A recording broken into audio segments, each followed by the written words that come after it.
আমাদের দুইজন মেডিকেল নগদ মরে গেল, কি হলো এখানে? হলো কি 1 হাত জমির জন্য 1 টাকার জমির জন্য 2টা লাশ।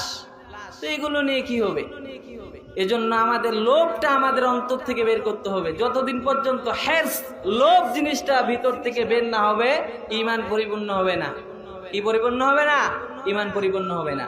এজন্য তো রাসূলুল্লাহ বলছেন, ইন্নাকুম সাতাহরিসুনা আলাল ইমারা ওয়া সাতাকুনুনা নাদামাতান ইয়াউমাল কিয়ামা। অচিরেই তোমাদের মধ্যে কিছু লোক এ কথা বলবে, আমাকে পদ দাও, পদ দাও, পদ দাও, পদ দাও। আর কিয়ামতের দিন এই পদটা অনুতাপের কারণে। আমি আজকে নেতা হয়ে গেলাম, আমি আজকে চেয়ারম্যান মেম্বার হয়ে গেলাম, অথচ 10 জন মানুষের খোঁজ খবর নিতে পারলাম না, তাহলে আমার নেতা হয়ে লাভ কি?